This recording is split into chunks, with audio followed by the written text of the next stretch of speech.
नमस्कार, मैं डॉक्टर मुकेश असीमित और आज की रचना है, उसका शीर्षक है काश दीवारें बोल उठती। आंगन में पसरा हुआ मातमी सन्नाटा था।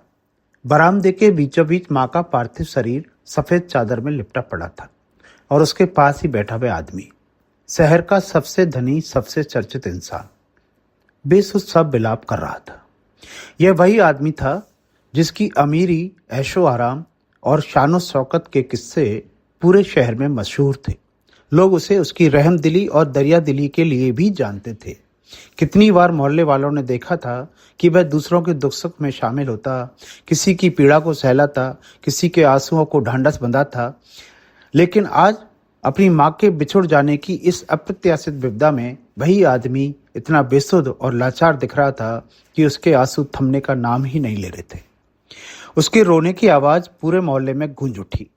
हर कान तक वह दस्तक पहुंची और जिसने सुना वह दौड़ा दौड़ा चला आया। लोग उसे धीरज बंधाने लगे। कोई कह रहा था, माँ की बहुत सेवा की थी, मौत तो आनी ही थी, भला हुआ भगवान ने समय पर बुला लिया। कोई जोड़ता, एक उम्र होती है जाने की, भाग्यशाली ही है वह, वरना और ज्यादा दुख में देह झेलती तो कैसा होता। लेकिन उस आदमी की आंखों से आंसू थमने का नाम नहीं ले रहे थे। बार बार वह बस एक ही बात दोहराता, मेरी माँ को इन दीवारों ने मार डाला, काश ये दीवारें बोल उठती। लोग स्तब्ध होकर उसकी बात सुन रहे थे। हर कोई जानना चाहता था कि आखिर वह ऐसा क्यों कह रहा है।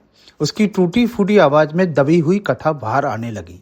उसने कहना शुरू किया, हम बहुत गरीब थे।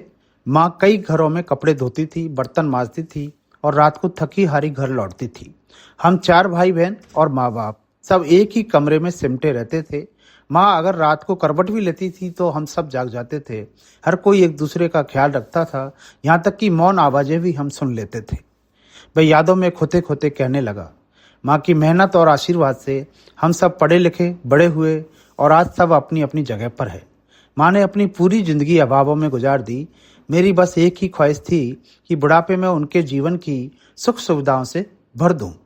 मैंने यह महल उनके लिए ही बनाया था। उसके लिए अलग कमरा, पूजा घर, नौकर चाकर सब कुछ सजाया था। पर हुआ क्या, वही माँ जो हमारी हल्की सी करवट पर भी जाग जाती थी, रात को कब चली गई हमें पता ही न चला। वह शायद चीखी होगी, आवाज दी होगी, पर इन दीवारों ने सुनने नहीं दिया। इन दीवारों ने माँ की पुकार को रोक दिया। अगर मैंने उनकी आवाज सुन ली होती तो शायद अस्पताल ले जा सकता था, शायद उन्हें बचा सकता था। लेकिन इन सुख सुविधाओं ने मेरी माँ की आवाज को खामोश कर दिया। काश ये दीवारें बोल उठती, काश इन्होंने माँ की पुकार सुना दी होती। उसकी सिसकियां अब गहरे विलाप में बदल चुकी थी।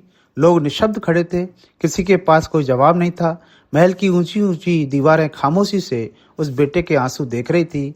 शायद दीवारें भी चाहती होंगी कि काश वे समय पर बोल सकती, मगर वे बस ठंडी बेजान पत्थर सी बनी रही। बहुत बहुत धन्यवाद। उम्मीद है इस सप्ताह की व्यंग रचना ने आपको मुस्कुराने को और सोचने को मजबूर किया होगा, दोनों का ही अवसर दिया होगा। आपको ये व्यंग कैसा लगा?